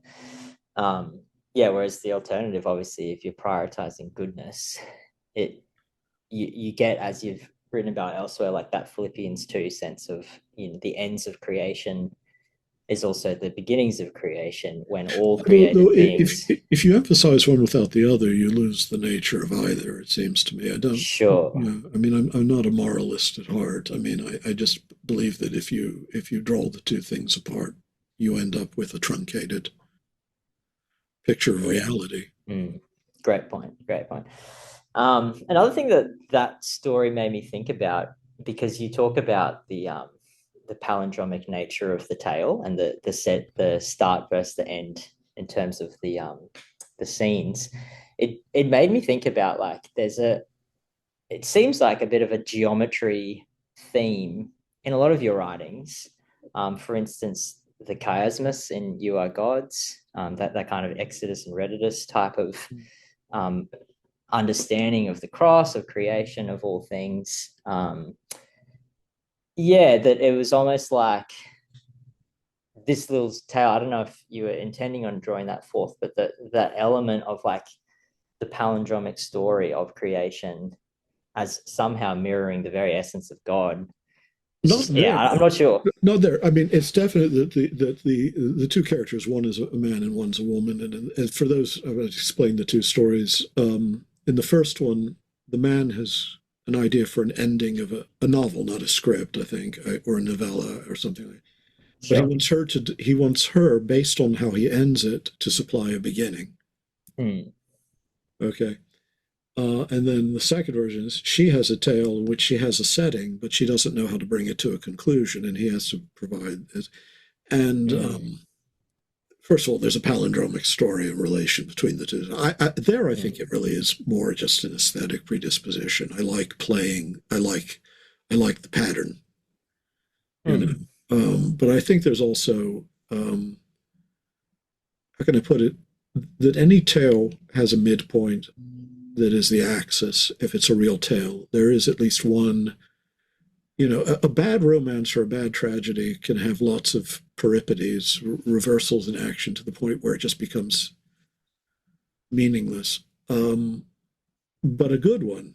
There are certain Asian styles of narrative that emphasize this especially well. Um, if you know the great 20th century novelist Kawabata, actually I can't remember where the stress is put. Well, anyway, he was a master of it, and Soseki's Kokoro is probably the greatest example I can think of in Japanese literature. But I mean, for me, I wonder. I mean, I do think maybe that's true of the story of all things. I mean, I do think we inhabit a story, and it's not one that we're just fabricating. I think that there is the turning point, the axis of any story well told. Even the author isn't always aware of what it is. But without that, if you can't locate it in some sense, now it doesn't have to be strictly palindromic the way the story she tells is, because what she's doing when he asks her, here's how it ends. She takes the imagery of the ending and has it reflected in an obverse way by the beginning, the imagery with which the story begins, and then even uses a mirror or a mirroring effect at either end. And part of that, again, is purely aesthetic. I just like the idea. It's only at the last moment she draws back from the picture and pronounces a kind of metaphysical verdict on the whole thing. But I think there's a truth to it. But I also think that, again, as I say, whereas the beautiful and the good vie with one another here in the land of unlikeness, you can't see the story complete until you allow each one to qualify the other to an almost absolute degree, so that you're swinging back and forth between them until you find the median point. Yeah, definitely. Too much. All right, let's hurry up. Yeah, sorry. I'll lose my voice soon. That's okay. No, right. I'm actually enjoying this far too much, because I'm not trying to flatter you, but I mean, you are a deep reader. How can I put it that way? I mean, you're picking up on things that I thought that were just my sort of private pleasures in the book. So I'm impressed, not just by your name. That's good. All right, so Dialogue on an Island, maybe one of my favorite. It's so short, but it's just great. Definitely feel like it also, again, it's one of those ones that is a bit of a key to the work. I found that kind of, I would often find myself reflecting on a fable, going back to this one and being like, oh, that makes a lot of sense. You essentially have these two characters that end up representing the two sides of human nature, the noetic contemplation of the divine and the carnal experience, or the sensual experience of life. But missing a midpoint. Sure, yeah, no connection. Because, I mean, I think the comment is, in them, meaning human beings. Yes, yeah. And it makes you, it draws forth this idea that within the human, where there are these two poles, it could be beautiful, but often it's warfare, it's a tension, and that the human experience is deeply pitiable in a lot of ways, not in a kind of like depressing defeatist sense, but just in a purely compassionate sense. Like, it's hard to be human sometimes. But it's also not easy being green, so we take what we yeah, so I think, to me though, I wanted to ask, like, do you think that in that pitiable state is the best you can hope for just to make peace with the tension? And because no, I don't. You see, yeah, no. I mean, that's I think how we live our lives most of the time. But I really do believe what I said earlier about finding the transcendent in the, in the carnal, not just in the immanent, and finding, recognizing that there's a kind of sensual delight in ideas even, but also in the vision of spiritual truths, is that I believe that these are both necessary dimensions of appetite. in the full sense, that they all are oriented towards the same transcendental ends. And finding the harmony is hard in a broken creature. So we're torn apart. We're broken between things that we can only understand as high desires and low desires. And we have motives that vie against one another. We have, what's the old Scotist definition, the desire for the commodious, or the desire for the truly good. What's convenient. And that these are not actually irrationally posed against one another. They are in fact two dimensions of the same longing for the good, and we're always in every moment caught between them, perhaps. But that the trick isn't to impoverish, say, one side of your nature in pursuit of the other. It's a total transfiguration, because I don't think the spiritual can actually arrive at its true end simply by removing itself from the animal, from the carnal. And we know that carnal obsession can take you and just reduce you to a sketch of a human being, someone who's just, all of his appetites are either glandular or gustatory or whatever. But it says that entire creature that we find our rest, if we ever find it. No, I don't think that's the best we can hope for, but I think it's where we are most of the time. Yeah, like you said, having a realism about the experience. Yeah. It does remind me of in Demian by Hermann Hesse, the god Abraxas. Hesse, sorry. It's German. There are no silent syllables in German. Okay. The god Abraxas as this god that unites the both. But I was reading that afterwards, so hence I thought of it. Let's jump to I'll just say The Memory Palace. Great read, actually quite funny. I don't have anything else to say. There's nothing. That one, you just that's meant to be the most entertaining in some ways, but also it's the silliest. It's got serious themes in it, but it's not ones you can talk about without. To me, It would just ruin the story. So sure, yeah, happy to move on. So the principle of sufficient reason. Mm-hmm. This one again, really beautiful. These two lovers feel like they don't quite fit in life, despite all sorts of things that may seem that they could find one another as their seemingly perfect match. And then I'll maybe not tell the end of the story for the sake of holding. Yeah, I'm afraid we have to stop there too, because that one's very short. If you talk about it, you've kind of ended it.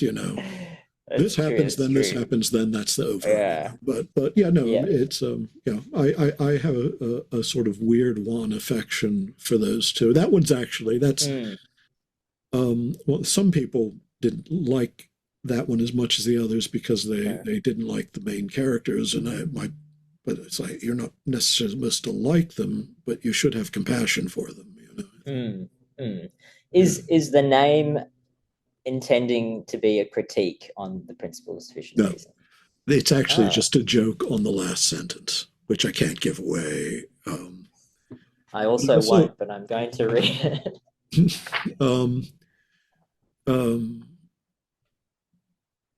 Great story, though. The premise of the story, if you remember, is neither of them can figure out why he or she has this inability to engage happily in life. And what would be the satisfactory completion of that, we would think, would be getting over it, whereas there's something else that happens in this story. So it's not really a joke, but the title refers to the last sentence. So the last sentence explains the title. Yes, sure. Yeah. I thought, to me, it did feel like maybe indirectly like that kind of critique of a theodicy type of answer to life, which has no remainder. Sometimes a cigar is just a cigar. I'm honestly not always thinking about religious themes, but sure. Yeah, I was just gonna trying to not give away stuff, but That in was that more sense of about honestly, that was more about the psychologies of the two characters. There was something I right. find, I think I've sort of known people like that. And it Yeah. is, I think we all, a lot of us, and I'll say this, if I'm going to make any sort of larger philosophical point, is a lot of us go through life with a strange dissatisfaction that we cannot Yes. explain. And it's not different from the Twilight in that regard, in that Yeah. there's something incomplete that we know should be complete, but we don't know why, you know. So. Mm. Sure. Yeah, sure. I was probably reading too much into the title as almost like saying, anything that seeks to explain life with no remainder, as everything just like checks out. When you think about your experience, if you're someone who can resonate with these characters as I can, you go, no, that just doesn't work for me. Well, you've Like, got that right. I mean, that's part of the point of the title. But but sure. the larger sort of issue of theodicy and all that's going kind of farther than I was more interested in the psychology of the. Yes. Sure thing. Great one though. Another really punchy short story that's so easy to just smash through in 10 minutes or so. But Thresholds, the next one. So Thresholds is the cover art. Yep. Yep, a nice picture of Although Lucy. that could also apply, if you think about it, to dramatis personae too. If you think about it. Yeah. So, but it was Thresholds. Yeah, that's why I chose that one. Yes, I see. Um, yeah, it's fun. The I would say the overlapping play of the mirror as well as the stages of life, all these various thresholds that she's on. I did think that there was something that was quite interesting is like this alternative. I'm going to try and not give away as much, Yeah, but please don't. yeah. That one This, definitely has an ending yeah. But go ahead. yeah. There was just something about the parallel version, as it were, which was of herself, maybe a bit cheekier, naughtier type thing. And you speak of an other world, which is like, use some terms here. You've got like, it's more gorgeous, peaceful, dangerous, pure, amoral, convivial, menacing, ethereal, carnal type thing. And I was like, that's a really interesting when you think of like um, the divine realm, as it were, having like, because sorry, I was just gonna say, like in the Tao Te Ching, when it talks about get rid of holiness and people will be 100 times happier. Yeah. So there's like a maturity that can move beyond the need to have clear demarcations between good things and bad things, which is that an indicator of our fallen immature realm, whereas in a realm Well, beyond, you almost don't need that as much. well, if the doors of perception were cleansed, so Mm. would see everything as it truly is, infinite, in a Yeah. sense. Remember also the divine realm and the realm of fairy. I mean, there are lots of different things at play in that story. But now I don't want to say any more because it's just Yeah. use the imagery, but I don't want people to see how it fits into the story. Sure thing.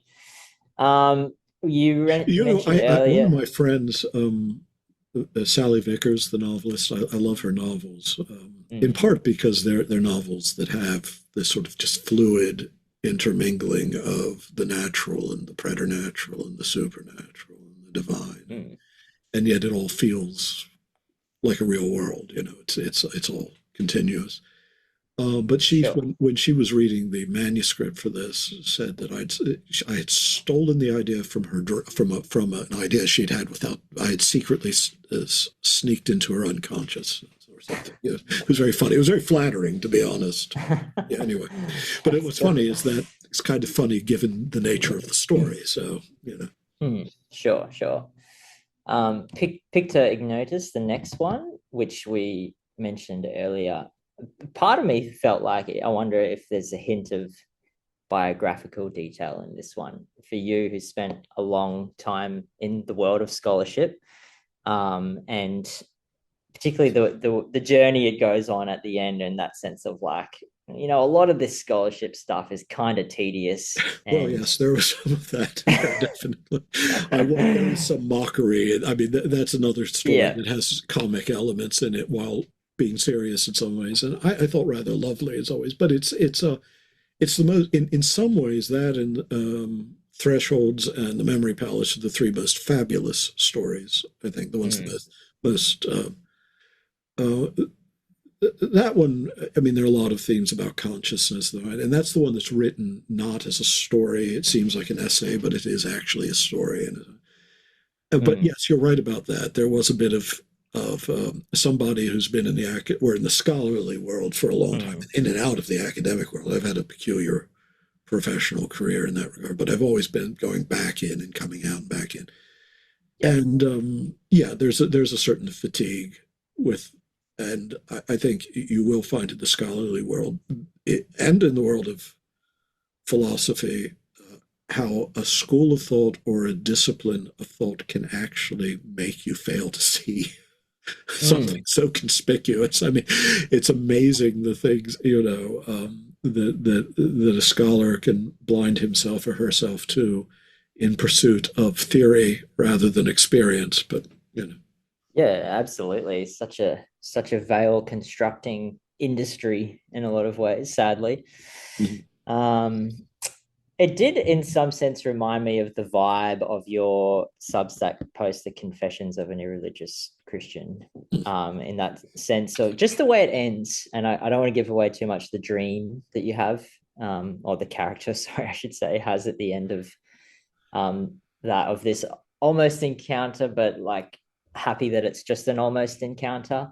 Yeah, Um, in that sense, with your confessions one, I think often when people think about Christian religion, and if they're going to say, look, I truly believe that the God man died and rose again, it's almost like they then feel the only thing I can now conclude is some form of ultimatum. I must give my life to the nth degree or something like that. Whereas I just felt like for yours, there's this like, yeah, I can affirm this and this is of ultimate importance.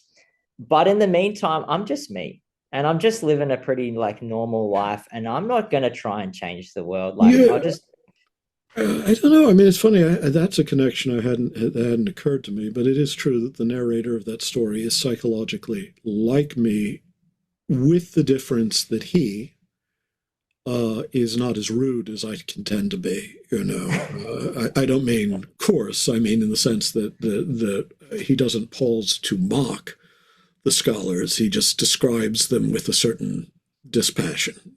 sure.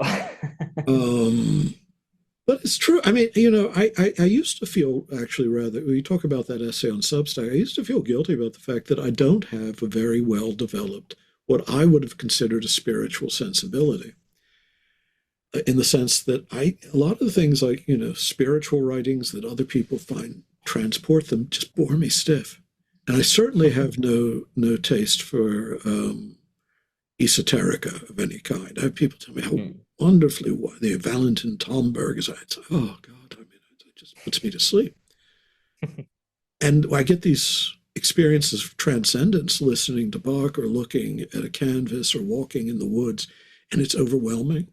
But something for years and years, I had this sort of religious, and to go back to Twilight, the issue of this sort of religious sense that there's something missing in me because I'm failing to get the right shiver of awe uh, from religious ideas. And really, religion is just a way of, the religious formulae are very important, but they're a way of codifying an experience of God, and God is in everything. And frankly, a lot of us are constructed like me. We find God in the experience of nature or art or someone we love or a dog we love. And it wasn't until I'd written, someone pointed out to me that it was my friend Trent Pomplin wrote one of the endorsements for Roland and Moonlight, and he called it an instant spiritual classic. I don't know if that's true, but I hadn't thought of it as a spiritual book at all. And then when I went back and I reread, I thought that's all it is, from beginning to end.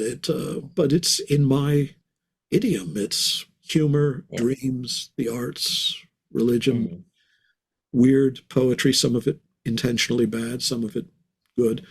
Um, And so, yeah, I mean, I guess there might be a connection there. I hadn't thought about that, but yeah. Yeah, interesting. Mindful for time. The one Enso is Yes, beautiful, but cannot be discussed that'll be too. discussed. No, no, that one. It's actually that's if I had to choose my favorites among them, that and Mm. Thresholds, the Memory Palace, Victor. I think those maybe Empire, but Yes, Empire's beautiful. Yeah, Enso is beautiful, but but I could not be can't. discussed without spoiling. I will just say this about Enso is that anyone who's had certain gone through dark periods in their life will understand some of it Mm, mm, easily, and yeah, if one hasn't, then one still might sure. understand it. Yeah. Yeah. So dramatis personae, forgotten the Two. pronunciation. Number two. Yeah. Yeah, I suppose it's in its connection to number one. This is my fresh reflection, is just shifting the perspective from the writer of the story to the character of the story. But yeah, I thought it was really interesting, the notion of how we are all, as the main character is at the end, we're all acting in a lot of ways. Yeah, curious, I think, because in that sense we construct from within the different prisms and veils like contexts of our own personality that can yeah, bring forth our true self or hinder our true self in some ways. Not sure if you wanted to comment on that one. Yeah, no, I don't know if I want to add anything to what you said. I mean, I mean, since you say there are recurring themes in the book about reality and what isn't reality, what's a dream, what's reality, but also a falsehood, what's a reality, and that one is about just say the roles we play and the degree to which we are the roles we play and aren't the roles we play. But again, I do want to emphasize again. I mean, it's not. I don't write for the sake of the ideas. The ideas, Yeah. though, I have to admit, give me. I think that, as I say, there's a certain beauty to. But I just like the story too. I mean, I like to. Sure. Yeah. Yeah, it's definitely difficult talking about a story without trying to give away too much. Well, But I know. yeah, Maybe that's why. particularly Yeah. when the stories are so punchy as well. You don't have that much wiggle room to things to not say. But all right, just I suppose wrapping up then. Empire, I think, is very yeah, a clever and ironic critique of what feels like the kind of colonial side to religion in some sense, but this character is simultaneously progressively changed by the pagan and like religious context in the natural world around him, like slowly over time, which yeah, but still struggles to like, it doesn't quite land anywhere. But definitely I think it has its effect as you read it, as you yourself become more like, wow, that sounds beautiful where you are. And why don't you just forget about these people that you're never going to hear from? But Oh yeah, no, it's good. no. Well, there's. I won't. I mean, there is of course, that little parable that Kafka wrote about the message from the emperor that never reaches you. The messenger never even gets outside the palace because it's so vast, and so Yeah, and right. it's obvious. There you have this sort of hyper Kabbalistic notion of the distance of God from there. So I think that's sort of part of the imagery that was unconsciously working on me, because it wasn't until I'd written it that I thought, yeah, I probably had the Kafka story in the back of my mind and some of the same pathos in mind. The Sure. distance. We'll leave Sure. it at that. Yeah. Yeah. Well, last one, just a general Theophania, you've published somewhere else as well. No, I haven't actually. That's not one of the ones I published Okay. before. The ones that have been published before, well, on Substack, I also released two or three of the short ones. Right. But the ones Right. that have been published, I mean, been printed on paper before, were the first two. the True Helen, and although missing a paragraph because I had to fit it into a space there, and now this is the complete Sure. version. The Scholar and the Nymph and Dialogue on the Island. Those are the three that had previous. Okay. Sure. I thought that this one, it is beautiful. It's a but fragment. It also, sure. Yeah. What do you mean? Well, you notice the subtitle is A Fragment, so it's the one that's least meant to be read expecting only plot. He starts. Right. The fellow keeps stopping. He stops to give you his view of the matter, and then he tells the story, and then he kind of breaks off. Yes. It does. There was an interesting comparison between this one and The Scholar and the Nymph, whereas in this one, there's this moment of experiencing the transcendent that almost, makes every other experience of life, in a sense, dissatisfying. Whereas in The Scholar and the Nymph, there is this moment of transcendent beauty, which ends up giving meaning to everything else in life. And I was wondering, do you think that these types of moments tend to do one or the other, or is it just a matter of sometimes they... I think it's sometimes, but I was conscious of that being sort of the thematic echo. You're talking about palindromics, but I almost considered putting The Scholar and the Nymph first so that it would be a perfect palindrome. But the True Helen to me seems like an entry into the sensibility of the book that's perfect. I mean, it is just about dreams and what is reality and what is it. And so I had to start there. So I sort of see that as the prologue in heaven. So the Faust. Sure. And then the structure of the book, the palindrome there, you picked up on that immediately, apparently, is between, the experience of the scholar and the experience of the scholar, the one and the scholar. Yes. And they're both, classicists and, well, one is, the one in Marburg, it's hard to say what he is, but Sure, yeah.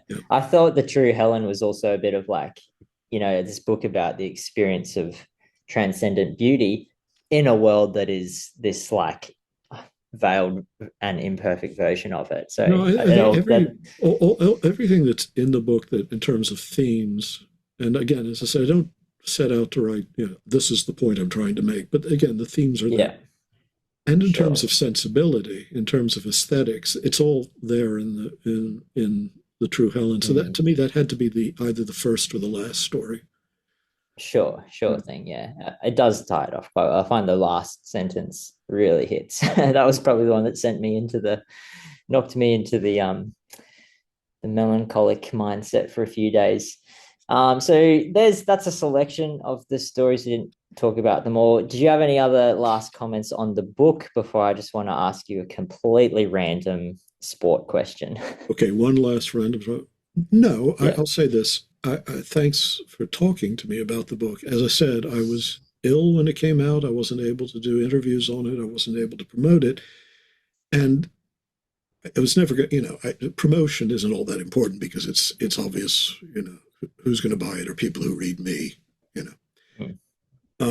But it was the book I wanted to talk about because it was very near to my heart. That and probably Roland are the two books that I put the most into.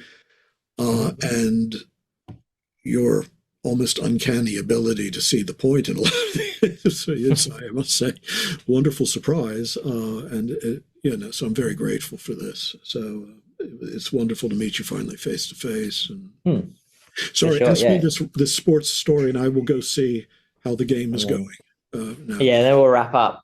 You love baseball because it is not a sport of two opposing ends. Thoughts on cricket? And then I think, let's answer cricket first and then one last sport comment. Well, I'm actually quite fond of cricket. I mean, I lived in England long enough to get a real taste for the game. And over here, you can follow it you could follow it on a streaming network called Willow. And there is actually a North American cricket tradition that most people don't know about, though it's held on obviously in Canada more than here. And I love it. It took me forever to figure out how the strategy, I Yep. prefer baseball. Not it's the game I grew up with. I think there's more athletic grace in it, but and speed, and but that's Mm, changed over the years too. You see plays in sure. even fielding in cricket now is 100 times more athletic than it was when I was a Yep. kid. Mm, Um, the thing that one of the things I love about baseball that is missing from cricket is the chessboard, the game board at the minute, because it's a sport. It's mm, also a board game. You mm, It's very simple premise. One team's trying to advance the runners around the bases. There's stations, mm, and everyone who goes through the three bases and gets home scores a run, and the other team's trying to prevent it. And this seems like it should be a simple matter, but it's first of all the physical just what a pitcher has to do, what a catcher has to do. I mean, mm, you know, um, and the degree of the sheer subtlety and intricacy of the strategies and the absolute mm, precision it requires to do all these things well is it really is it's not the most taxing game. Like American football is just blunt force trauma repeated over and over again until someone is unable to play anymore. But it's a game that combines skills that have no natural connection to one another. I mean, if being able to take a cylindrical bat and hit a ball that's like, maybe coming in at mm, 100 miles an hour, maybe taking a sliding dive, all the different ways they can make it move using the seams, being mm. able to throw, being able to catch, being able to run the bases, all that, being able to pitch. These are not naturally connected skills. So you have to be an athlete of remarkable range and balletic grace, and yet everyone's like these physical anomalies, people who look like they shouldn't be Mm. athletes at all. You know, I mean, you have great athletes in baseball. Every once in a while, I get one of these guys who looks like a wine barrel on short legs, who nonetheless just has these skills, this grace, this incredible these physical gifts of coordination and strength, and so it has a sort of as much as I love cricket, it's the going around the bases, just that simple Sure. thing of advancing the runners or thwarting the advance of the Yes. runners, and all the variations that can generate, and how you have to Mm, think with every pitch, how you're positioning the players, how you're positioning the runners, what you're and in the 90s, a lot of that strategy began dying away as people became infatuated with the home run and steroids were taking over the game. But in recent years, there's been a real swing back in the direction of the game I love. And so I'll never love cricket yeah. that much, but Sure. Sure. I do very much love cricket. Yeah, as I mentioned, playing baseball in Australia as a kid is supremely devoid of grace because everybody is just very bad and you Yeah, have to drive so far and it's the middle of summer and you're wearing like long clothes. It's good on my yeah, parents for watching them. yeah. No, well, you can't. Yeah, I'm afraid you have to wear a full. You Yeah, can't slide into second for the wearing shorts. slide, Yeah, yeah. yeah, no. Yeah, definitely. But I think maybe our deep disagreement is I think the most gracious of all sports is of course surfing. Oh, surfing, yeah. Well, I don't think Yes. of that as a sport. I mean, they're surfing competition. That's something else. Yeah, if I could do it, I'd love it. I mean, out there, yeah, no. But I mean, you're talking about a difference between a team sport and sport in the sense Yeah, of a physical exertion. So I don't see any. sure. I don't see. I don't Yeah, see. category That's confusion. like saying, what do you like better, baseball or ballet? I mean, it's not. Yes, yeah. Yeah, I mean, to be fair, like as a competitive sport, it's almost like by making surfing a competitive sport, you lose some of the grace and purity and spiritual vitality of, Yeah, I mean you know, track and field sports too. Yeah, yeah, I don't think they should be compared to team sports. That's an individual athlete practicing one thing to supreme perfection, and that's sure. exhilarating when you see what a human being. In baseball, the greatest player of our time, and maybe the greatest player ever, it'll turn out is a Japanese player named Shohei. Shohei Yep. Ohtani, Mm-hmm. uh, uh, um, and he's one of those you really think he should be playing in a higher league. Yeah. So when you see all the things that Otani can do, and Yeah. things that are so hard to do, and you remember from playing it how hard they are to, and he does them all. Mm. It It looks seems so effortless. easy. Yeah. Even when he So hits a triple, easy. he's loping around the bases. I'm thinking, why isn't he running as hard as he Yeah. can? And he is.